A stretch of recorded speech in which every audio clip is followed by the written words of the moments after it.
Hi, everyone. Welcome to lesson 2 of the 28-day Legendary Love Challenge. We have the intimacy experts, Marla and Julian, with us again.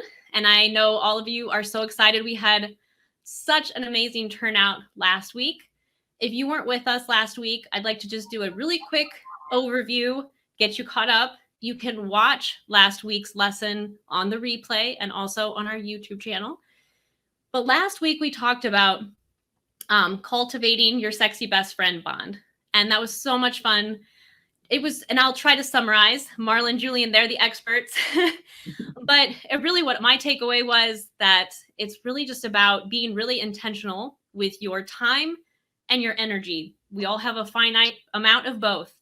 And just being really intentional to making sure that you're saving a little part and your partner's saving a little part that's dedicated to your relationship and each other, which is beautiful and so important. And I love, and I don't know if Marla and Julian, I forgot to ask you before we got started, if you saw the Facebook group and all of the people who shared photos and information about comments about how they cultivate their sexy best friend bond. Did you see that? We saw a few of those and it was so fun to watch that. We love seeing couples loving on each other and, like you said, being intentional with how they're spending their time, their energy, and really loving on each other, because it just builds a completely different bubble between the two of you where you can really be nourished just from the activities that you choose to do, because your intention is to love each other at that time. So it's like you could go out for ice cream and then just feel however you're going to feel, or you can go out for ice cream as a way to say, hey, let's build our sexy best friend bond and go out for ice cream, right? Just that little shift sometimes is enough to, basically feel like lovers all day long. It really is. Yeah, no, it is really powerful. That mindset shift, if I can talk, is so, yeah, it's just that little mindset shift is so powerful, to just be present in the moment and be really intentional. And for me, I took that to heart. And I know that in so many things I can be not present in the moment, because we all have so many things that are going on. We're entrepreneurs, we have a really challenging career, or family and kids and all of these things, and it's nice to just be like, no, I'm going to let those things just be here, but I'm going to be present in this moment. So it's so powerful and beautiful. And I can tell that the couples in our Facebook group took that to heart too, because I could see it in their photos and just their energy and emotions. So exciting, so fun. But I'm so excited for this week's lesson. Just so much. I love everything you guys teach. But this week, it's not your fault, it's your biology. So powerful. And I'm so ready for both of you to take over and go ahead and do your thing. All right. Well, I think that's kind of a mic drop moment. It is, isn't it? It's not your fault. It's your biology. What? Like the fact that we have an internal mechanism that we are not taught about in school in this way. We're all in some ways a victim to conflict in our lives until we start looking through this lens that it's not actually your fault, it's your biology, right? And so what does that even mean? It's not your fault, it's your biology. What that means is, as soon as something uncomfortable arises, like you were hoping the trash was going to be taken out and your partner didn't do it, and you look at the trash and you think to yourself, oh, I thought he was going to take that out. And a thought activates a chemical response in your brain that sends a message that something's wrong, something's off. Your body is now receiving your own message of something's wrong. And so it sends out a bunch of chemicals like, be on alert, watch out. Something might even be dangerous, because it doesn't actually distinguish between something being wrong, like the trash didn't get taken out, and something being wrong, like you're in real danger, because our systems are very archaic. And this is why awareness is one of the most important things in relationship, because here's what's happening. When you get hungry, when you're tired, when you're feeling stressed or anxious. Anyone? Is it just me? Am I the only one? Some of us get hangry. Hangry. Yeah, you get so hungry that anger starts to develop. Like the Right. Snickers commercial. I definitely do that. That's my mom says you're being like the Snickers commercial. Get something to eat. Figure it out. Exactly. Like Joe Pesci's in the house, right? Right. So here's the thing, and this is our invitation to everyone. If you can get to know yourself in a new way and you start observing what happens for me when I'm hangry, what happens for me when I'm feeling a little sad or disappointed, right? When, maybe we thought that the case was going to be coming to a close and now this whole new part got opened. There's disappointment. There's real reasons why, you have the feelings you do. The thing is that we unintentionally use those real things as a way to feel separate in our relationship. And so as soon as you recognize, especially in a conflict, and we got some great questions that came in from the group that we're going to respond to about this, is, when we are in a conflict with our partner or with the computer, right? Or with, some technology, when we're in a conflict, the chemicals start flowing. And the chemicals are not the happy chemicals. They're not the wonder and delight and openness to the world, right? They're not the chemicals that remind us to be empathetic. They're not the chemicals that remind us to have compassion for ourselves and our sweetheart.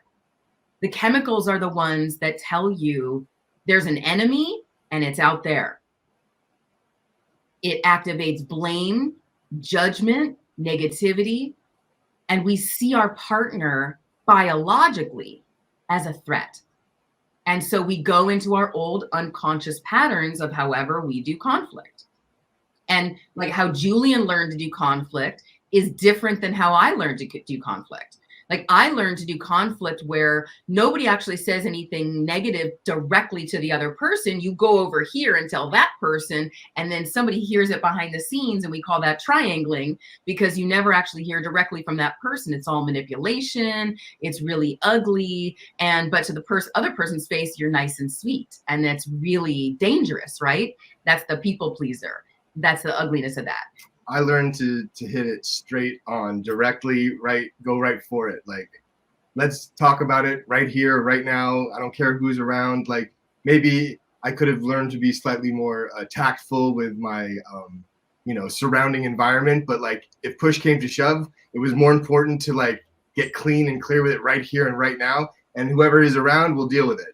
Right. So like you can imagine with us, like, whenever a big conflict starts, his natural aggression and assertiveness and his confidence and his ability to come straight at the issue is terrifying for somebody like me who's like, no, isn't everything okay? No, oh my God, and then the fear of abandonment and all the cascade of chemicals starts to flow. And then, here we are in this sort of energetic and chemically based boxing match of trying to get our needs met.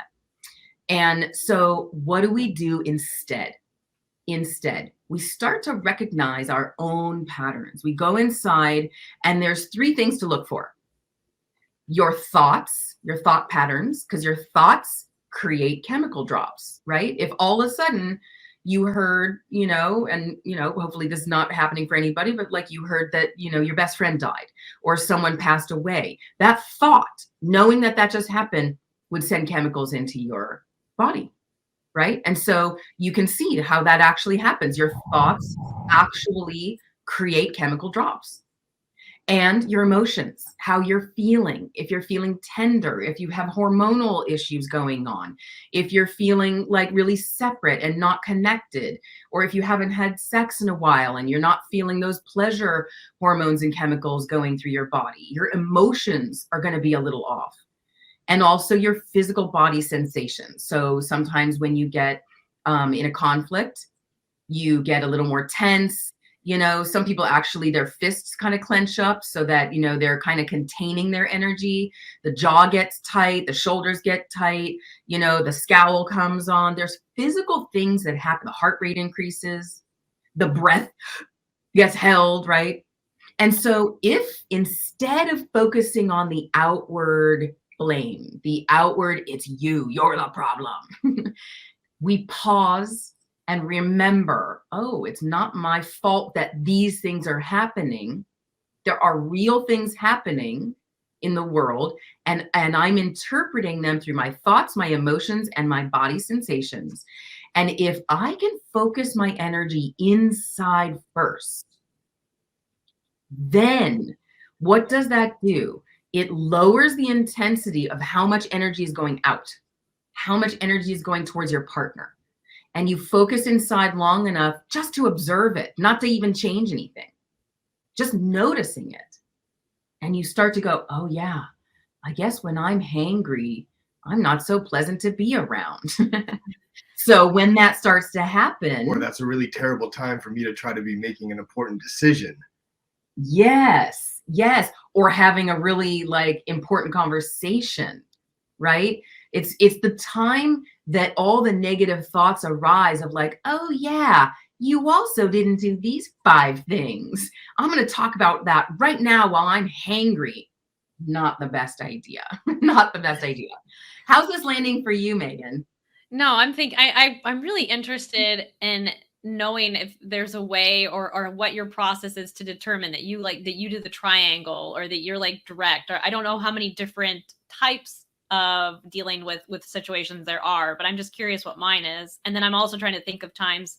I think for me, fatigue is the huge one. Yeah, when I'm hungry, yeah, no, I can be a little raging, depending on how hungry I am or if it's a sugar craving. But yeah, when I'm fatigued, it really resonated with me when you were talking about just being in like a funk. I guess is how I would describe it. When I'm really tired, everything just seems like it's just not working. And then if he doesn't do something or something that triggers me more, I'm just more. I like to say my nerves are raw. Like I know certain times when I'm like, ooh, I'll tell him I feel like right in this moment my nerves are raw, and he knows that just means that it's just not a good time to just talk about anything. And I guess that's how I describe it. I don't. Beautiful. Great language. Yeah, it's clear and he understands. You know, every union will come up with those little sayings that work. Some people may say, like, I'm feeling prickly, or I'm going to need a little bit of space, or, you know, there's all sorts of different ways that it can be said. And that's really great that you and Carlos have found one that works for you guys. Yeah. And that's the thing, is that we really encourage couples to get to know their own internal biology, how they handle tiredness, stress, anxiety, negative thoughts, anger, frustration, emotional swings, right? Emotional swings, hormonal material. Like, how do you navigate that? And what do you notice in your partner? And when you see that they're getting hungry or they're maybe a little stressed, are you adding fuel to the fire, or are you helping to calm it?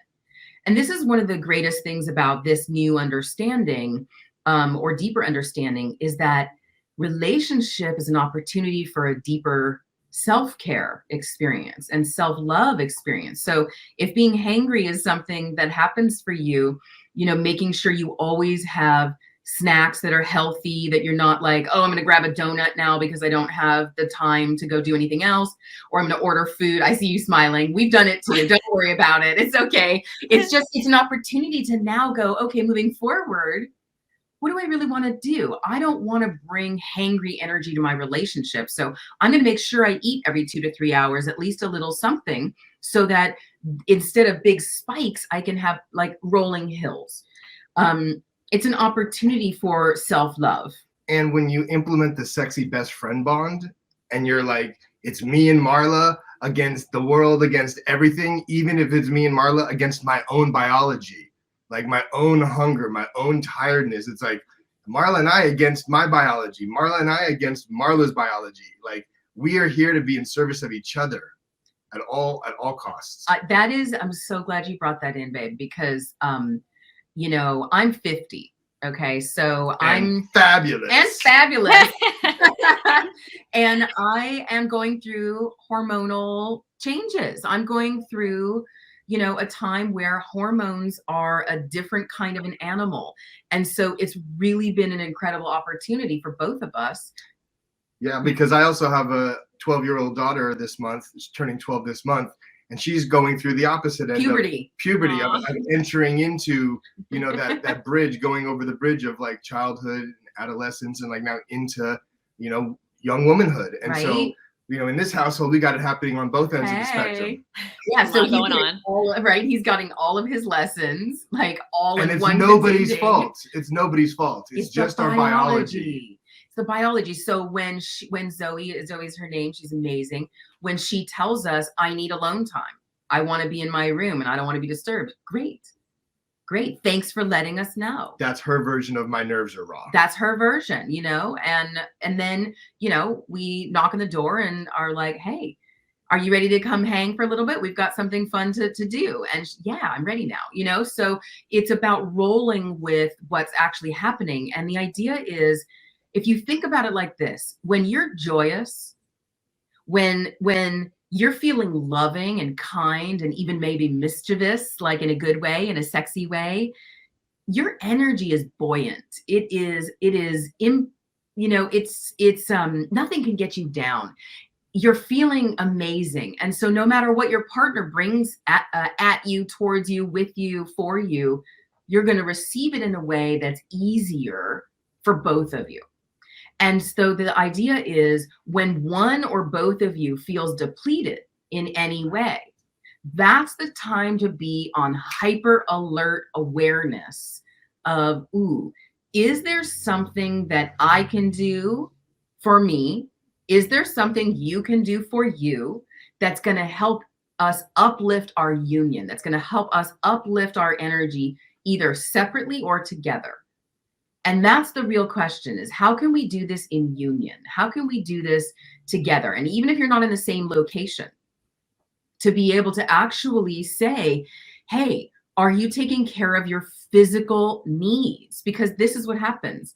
If all your physical needs are met, you're satiated, you've had enough rest, you're not anxious about anything, the stress level is low, like all is well. And just while we're saying this real quickly, just the tone is so important, because you don't want to unintentionally slip into mother nagging tones, right? When you're giving the delivery of like checking on the well-being of your partner, you always want to check on potential mothering or fathering, right?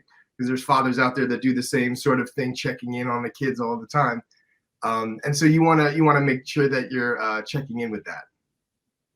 Yeah. Yep. And we call it the trifecta, which is when your thoughts, your emotions, and your body sensations are all going off at the same time. That's the trifecta where you better watch out. You better watch it, because there's probably a conflict a brewing, because when your thoughts are unkind towards yourself or your partner, and your emotions are feeling raw, feeling tender, feeling sensitive, maybe a little sad, maybe a little frustrated, angry, irritated, right? And you have tightness in your body, or your tummy hurts, or your heart hurts a little bit, or your shoulders are tight, and you have extra stress in your body, and you haven't had a lot of self-care. You haven't gotten a massage recently. You haven't gotten a mani-pedi. You haven't, you know what I'm saying? The things that kind of decompress our stress. If you haven't received self-care, if you haven't taken a bath or a long shower or a run, or, if you've really been depleting yourself, you're primed for a conflict. And when the conflict happens, you got to remember, it's not your fault you're in that conflict. It's your biology that's going off.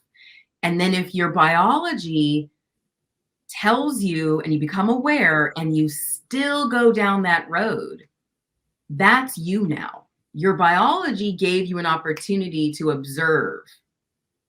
And the flow of chemicals takes about anywhere from 5 to 40 minutes to finish dropping and dissolve into your system.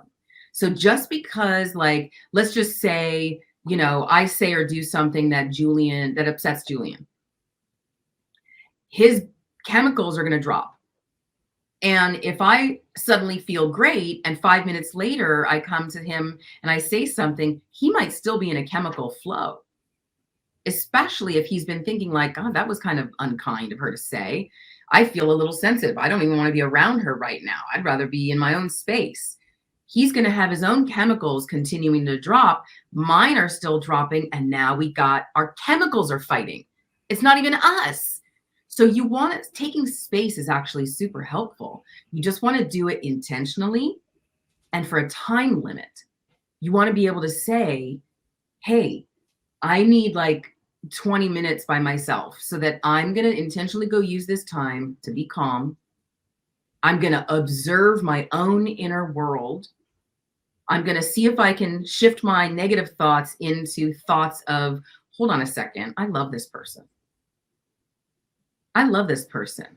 And what's underneath here? Oh, I'm hungry. I'm going to eat something. Oh, wait, I'm tired. So you got curious. You get curious. You get curious. Like, what's really going on? Yeah, what's happening? That's really observing yourself. Getting curious is really the first step. You're observing the thoughts. What are they? Just the pure what's happening for me emotionally and what's happening in my body. You get curious. What's happening here? And one great phrase is, I'm having a reaction. Hold on a second. I'm having a reaction. And then check those three different. Go inside. Go inside and check. How are my thoughts? What are my thoughts? Are my thoughts kind? Are my thoughts unkind? You go into my feelings. How am I feeling right now? How are my physical sensations? Do I have sweaty palms? Do I have sweaty pits? Am I feeling like intense energy? Do I want to run away? Like, do I want to fight? Like, what's happening for me physically? And it's going to give you so much information. Without judgment, just observing it, just observing what is inside of you that is happening. Because I'll tell you, it's almost like turning the Titanic, because what you're really wanting to do is blame them, blame the computer, the text issue, the canceled appointment, blame the bank account, blame your partner. We really intentionally want to blame outwardly because that's what we've been taught. That's just what we've been doing. And so now it's time for a new intentionality to go inside and ask yourself what's happening in there.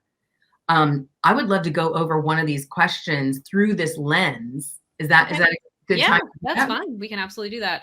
I'm guessing, I guess which one is it? Is it the one that the advice on initiating hard conversations? Let's see. Which one? Conflicts might be cultural. We could do any of them. All three of them actually are. All right. Okay. Yeah, let's do that. Is that all right? So, all right. So it says, I'd like to, because this will be on the podcast too. So I'd like to read it, that I'd like advice on how to initiate hard conversations. My husband gets super mad during arguments and it doesn't seem like a productive time to talk. Later, I'm hesitant to bring up the topic. That's powerful. Perfect. Well, this is like, I mean, we didn't even pay that person to have that question. It's a perfect question for this. It's not his fault. It's his biology. He gets super mad during arguments because that's how he learned to survive in some way. So the idea is to have a conversation about having conversations. So it's for the partner who's not super mad to be able to get over their own fears of being rejected or being pushed back on with anger, because that person is now hesitant to bring up the topic, right? So being hesitant to bring up the topic is an obvious reason. You know, he doesn't want to have those conversations because they're vulnerable, and vulnerability was not probably allowed in that household in some way for him. So the idea is, hey, babe, and this is the one of the things we taught last week is, you know, it's the two of you versus the issue rather than either of you being the issue. Even if one of you is the issue, usually, you know, there is somebody that is actually the issue. And this week, biology is the issue. So, you know, just like Julian and I are sitting shoulder to shoulder, this is the harmonious way to initiate hard conversations. Number one, You're not staring at each other. I was going to say, even before you get to sitting down with each other, maybe you can just set it up in advance and agree to a time and get some consent about when a good time to sit down together would be, so that he's enrolled and understands, like, you can be prepared. Like maybe going on a walk together so you can be shoulder by shoulder and just have this conversation about the conversation as the two of you are walking together might be a really good way to set it up for success. Yeah. You know, and you know your partner. So if there's, you know, there's ways that you can tap into your own mastery of like, what is it that I can do that will make my partner feel really good and have them be in a place that's open to receive? Like there's certain things that we can do for our partners that makes them feel really good. You know, within your union, you know what's specific for your partner. And you can set that up for success and set the environment up for success. Go for a walk. Right. And communicate outwardly, not necessarily at each other. Exactly. And when you're walking and you're talking, the idea is actually to say, hey, babe, I've noticed that it's a little challenging for us to have hard conversations or challenging conversations. And I've noticed that anger arises in you when that happens. Have you noticed that also?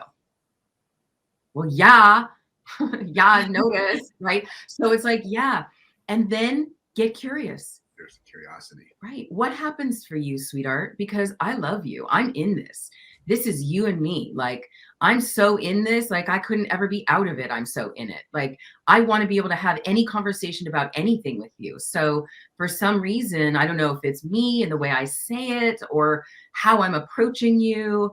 Is it something I'm doing that could shift, that we could have more challenging conversations? And what Marla's demonstrating right now and modeling beautifully is 100% responsibility. Like maybe it's me. Maybe it's me. That's the reason. And then when you are willing, like Julian said, to take 100% responsibility like that, it's so much easier for them to go, oh, babe, it's not you actually. You know, maybe a little, but really it's not really you. Maybe I can feel into what it is, you know, or maybe it's just a conversation that you start with, wow, it's not you. And I don't really know what it is. Cool. You know what? You don't have to know what it is right now, babe. I just want to let you know that like over time, I want to learn how to have great conversations with you about any topic at all. We don't have to be perfect. It can be messy.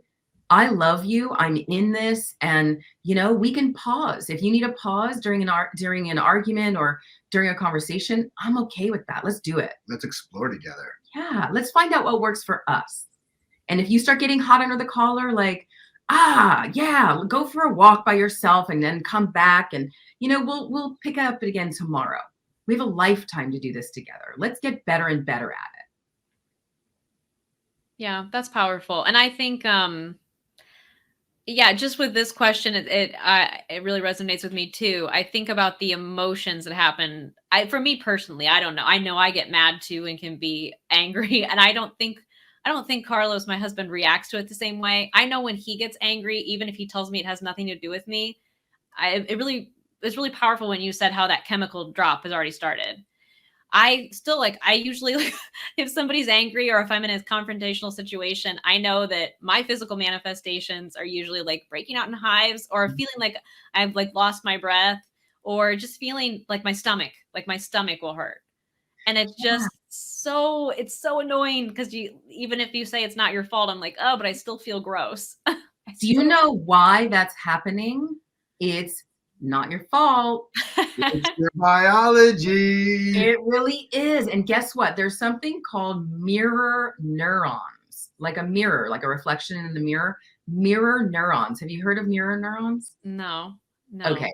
It's kind of making sense. I mean, it seems a little self-explanatory, I suppose. Imagine. Yeah, tell us. What do you imagine it is? You're going to be correct.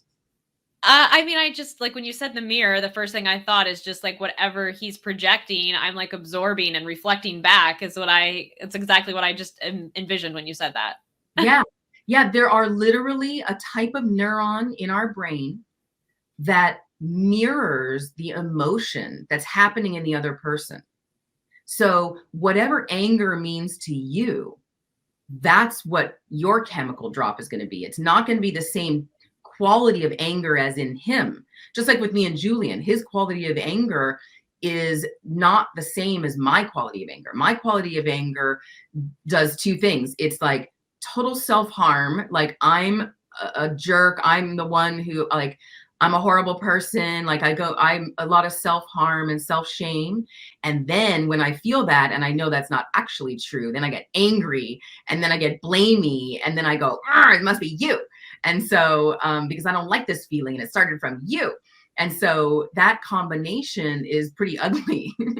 So the mirror neurons are activated and then we go bing, bing, bing, back and forth, back and forth, back and forth with our mirror neurons inside until somebody has the courage and the awareness to say, hang on a second, we actually love each other. Stop the merry-go-round. Let's get off this merry-go-round and go for a walk shoulder to shoulder. I'm not going to look at you because the animal kingdom is staring at each other, means aggression. We're going to move forward together and we're going to move through this. Literally, we're going to move through this.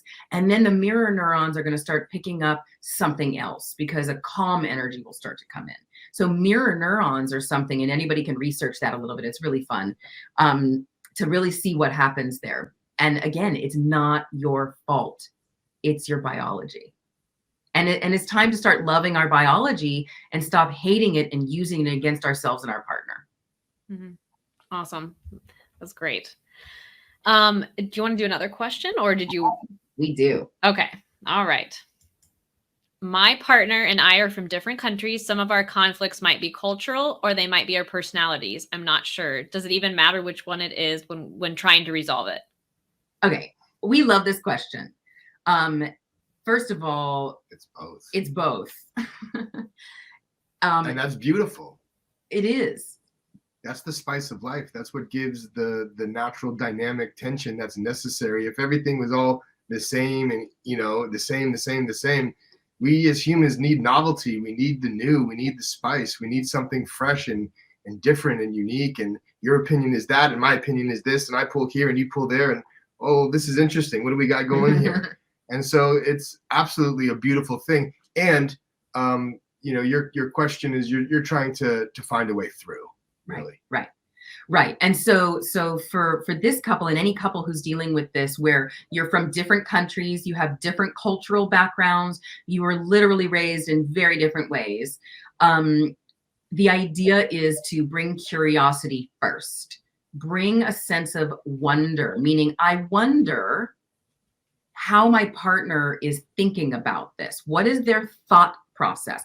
Because it will not be yours. You will almost always have a different thought process. So the idea is to look for where, in a Venn diagram where you have two circles and there's an overlap, right? That overlap is what you're looking for, is where do we align in our thought process? And, we have this concept of being thought partners so that it's not emotional partners in the moment. It's like, hey, I feel like this might be a cultural difference right now where, you're coming from a different way of understanding the world. And I'm curious, what is your thought process? What are you thinking about how we're talking about this? And this is done with total intentionality also. I just want to be explicit, you're already being thought partners within your union, and to do it with explicit intentionality is what we're really guiding to here. Yes. Yes. With each level, you can be thought partners, you can be feeling partners, and you can be physical sensation partners. Yes, that's fun. Highly encourage. That's kind of our jam. I want to say one more thing about this, which applies for everyone, and especially couples who have very different cultures. When you're in a conflict with someone who comes from a very different background, or anyone really, here's the real truth. You're not just fighting each other. You're fighting the whole lineage. And here's what happens is that I think I am, fighting with Julian, but I'm actually at times when I fight with Julian, I'm fighting with Julian, his dad, his mom, his grandparents, aunts and uncles, like the whole clan that believes those things, that believes they're justified and righteous in believing these things. And when he fights with me, he's fighting with Miles and Shelley, and he's fighting with all of my lineage. And my I'm putting my staff in the ground here saying, no, but this is how it should be. And of course, anytime you're shoulding on anyone is not the most kind choice. So the idea is, it's like, can we lay our spears down? Can we lay our weapons down? And realize, like, hey, we chose to be together, and we want to honor our family lineages in the highest vibration possible. We want to honor the lineage of where you came from, because if I'm hating Julian's lineage in any way, I'm hating him. And I don't hate him. He comes from the DNA stock of his lineage. And so that lineage is very important. And even if it's not the DNA where he was raised by someone, like there are people who were adopted or foster children, right? Whoever you're in environment with, remember, mirror neurons, you're absorbing how to be. And that's the lineage that your partner has. So we want to honor it, and we want to raise it up to the highest level possible, so that we can do our conflicts in an epic way that actually bring resolution, repair, and a sense of renewal, where you really get to, we call it the great refresh. You want to refresh your data set. Are you going by an old data set and then getting angry about those things that aren't even really happening anymore? And maybe that's because the new data doesn't actually fit to your argument, so you're conveniently not refreshing it. Maybe that might happen. That may be happening. The new data doesn't fit my narrative. I'm not going to use it. Leave it off. I'm going to leave that data set out. Refresh the data set. Get all the information. All the data. Right? As an attorney, if you only use partial data, it might not be so, good copacetic. Yeah, you want to use all the data. You want to be able to, bring in everything you can. That's current. It's current, right? Yeah, no, exactly. Yeah, to make as an attorney, you want to be able to use everything you have at your disposal to make the most creative argument and be the most zealous advocate. So absolutely, I can relate. Like it. Would you like to tell everybody their fun homework? Because I did post the link for people to ask questions live, and that won't be on any other platforms. So before we transition to that. Okay, yes. So we definitely want to do this. So here's the thing. Just by observing your biology when you're activated is enough to transform it a little bit, so there's some spaciousness between you and the conflict itself. Period. Okay? Awareness alone, observing it and being aware of what's actually happening in you. Not in that, you're not observing them this week. You're just observing your own inner world. Okay? We're going to tell you exactly how to do that. That is enough to transform an old, ugly pattern of conflict. And so, number one, the first thing is we use the word activated instead of triggered. Triggered implies something negative. It sounds like a gun going off, right? It implies there's like a boulder in front of you that you have to get over before you can move on. Activated is more of a spectrum. And triggered is part of that spectrum. It's the negative part of it. But activated, you could be activated to, run for office. You could be activated and motivated and inspired, right? So activation just means something's happening. That's all. Change is among us. Change is among us.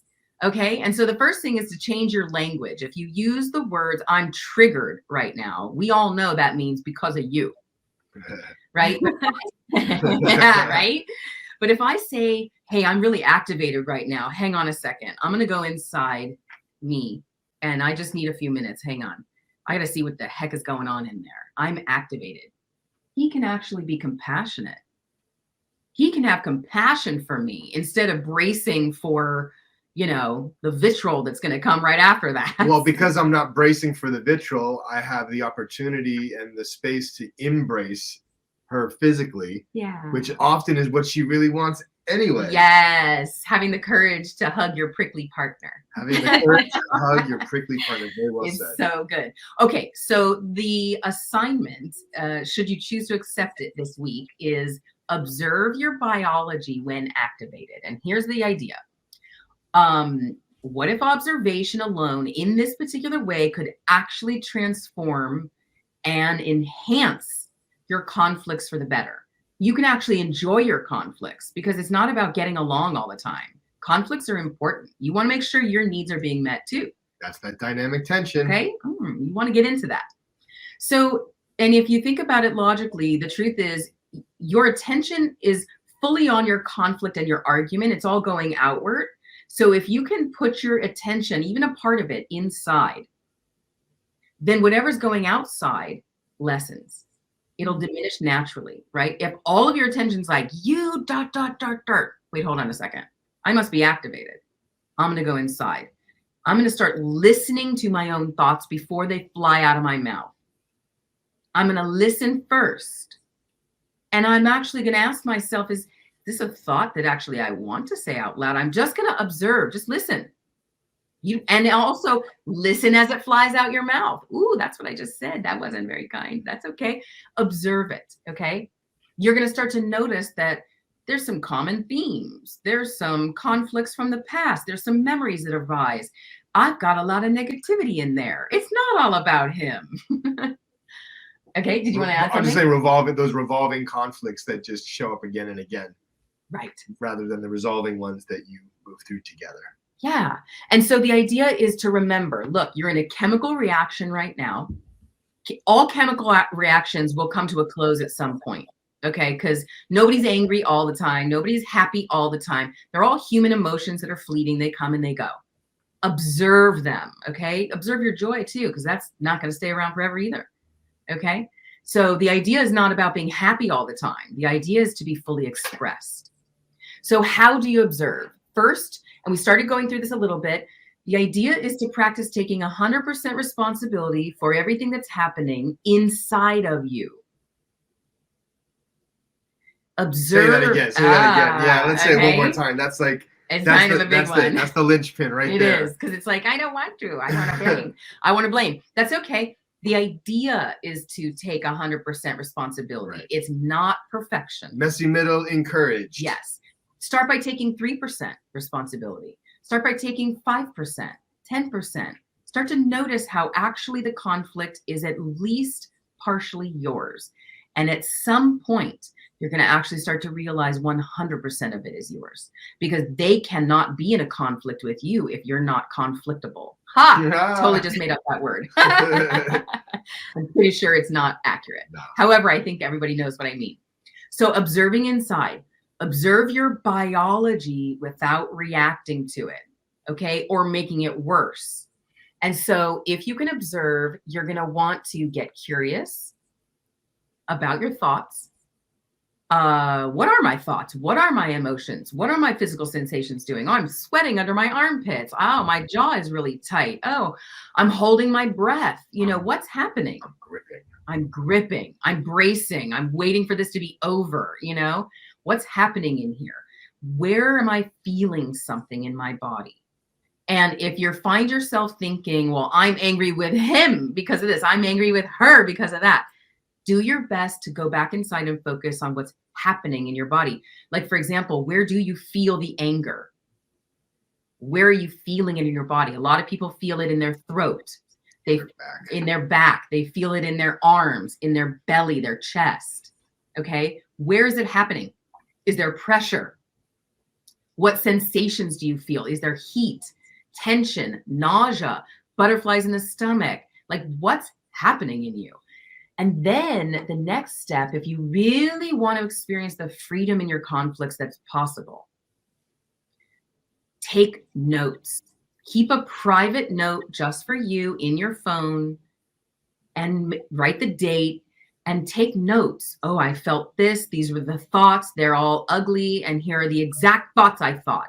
Let it be ugly and blamey. They're there anyway. Who cares? Right? Who cares? They're already there.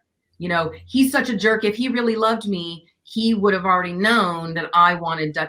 and he didn't. So that means he doesn't love me. Like, let those ugly, childish thoughts come out in a note that you don't share. You're not sharing that. That's just for you to be aware. That's one of the reasons why the conflict keeps going. because you're thinking these negative thoughts about yourself, about your partner.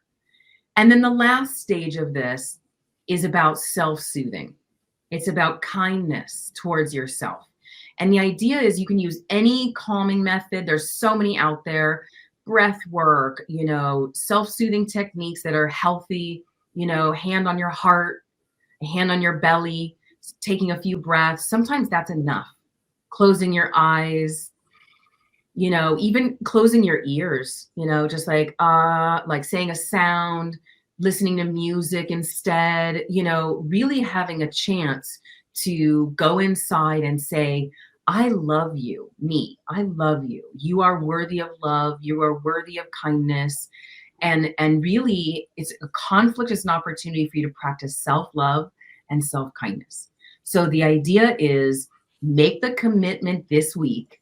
I'm not going to change anything about the way I actually do conflict. I'm going to just do one thing. I'm going to observe myself in my thoughts, my emotions, and my physical body, the next conflict or frustration that arises. It might happen in 3 minutes. Like, hey, get excited about the fact that you're aware enough to want to observe yourself in conflict and watch how your conflicts change. When one partner alone starts observing themselves, you get spaciousness like you've never experienced before. It's pretty phenomenal. Did you want to say anything about? Just it's the pathway to legendary love. Like when you're doing that kind of work together in union, and each partner is really, going inside and willing to look in the darkness that maybe they don't really want to look at, but they've got the courage to go look there, and the other partner is doing the work also, and then you can bring it to each other and go, this is my big mess. Do you still love me? And then, you do it together. And then on the other side of that is just this unbreakable, deep bond of just connectivity that it's just magic. That's the legendary love. It really is. And I wanted to have you mentioned this, but I want to make sure that we clarify that this homework is something that should one party decide, one spouse or one, we have fiancés too, should only one person decide to do it. What I'm hearing from you and what I've heard you say before is that all it takes is one person to start to make a change. Yes. And not to force the other person to feel obligated. So this is an exercise that you can do alone if your partner opts not to, right? In fact, you can only do it alone. You cannot do this in union. You can only do this by yourself, for yourself. You can in union let your partner know, hang on a second, I just need a pause. Hang on. Hold on. A lot's going on. Hang on. I need a couple minutes to just go inside. Don't go anywhere. Hold on. My biology's my biology. My biology. Give me a moment, please. Right?